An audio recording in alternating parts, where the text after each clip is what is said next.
Assalamualaikum warahmatullahi wabarakatuh. Sebelum kita belajar, kita berdoa dulu ya. Berdoa, mulai. Amin. Berdoa selesai. Kelas 2 hari ini kita akan belajar tema 1 hidup rukun, subtema 2 hidup rukun dengan teman bermain, dan pembelajaran yang kedua. Pada pembelajaran yang kedua ini, kita akan belajar mengenai mengidentifikasi kalimat ajakan dalam teks percakapan. Ya, kamu tentu sering bermain dengan teman. Ketika mengajak teman bermain, gunakan kalimat ajakan yang baik. Jika teman tidak mau bermain, kamu tidak boleh memaksanya. Ketika kita ingin bermain dan ingin mengajak teman kita itu harus menggunakan kalimat ajakan yang baik, yang sopan, dan yang santun, ya. Apabila teman kita menolak, tidak mau bermain, kita pun jangan marah, ya. Kita tidak boleh marah dan kita itu tidak boleh memaksanya.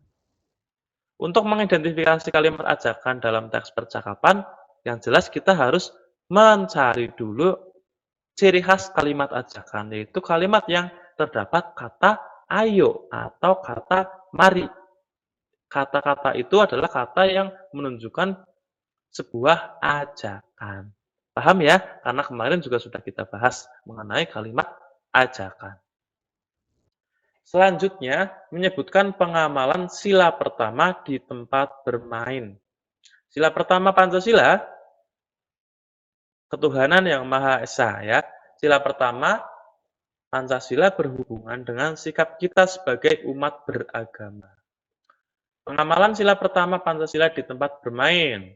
Tidak lupa waktu beribadah ketika bermain. Contohnya, kita sedang asik bermain dengan teman-teman, tiba-tiba kita mendengar suara azan.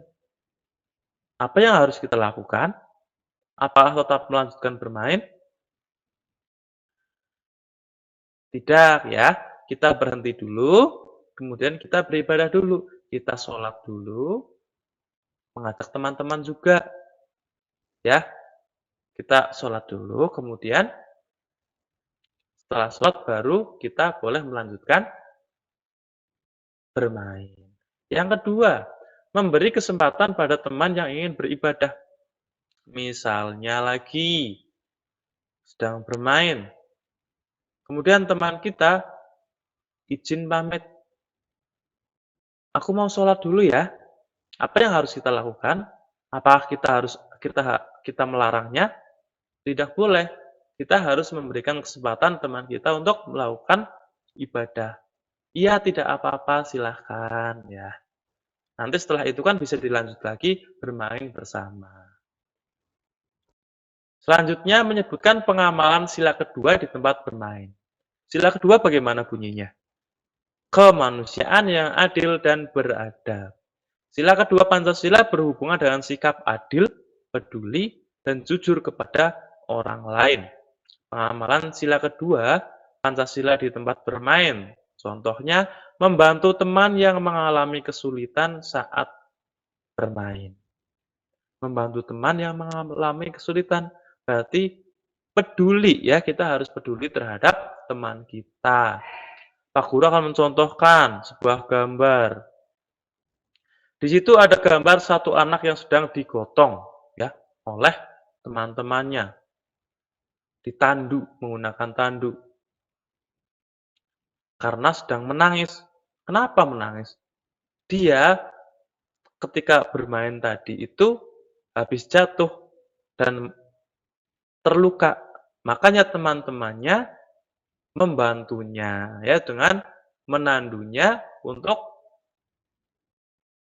dibawa agar mendapatkan perawatan. Paham ya anak-anak ya? Terima kasih. Pelajaran hari ini cukup sekian. Kita akhiri dengan berdoa. Berdoa. Mulai. Amin. Berdoa selesai. Aku akhiri. Wassalamualaikum warahmatullahi wabarakatuh.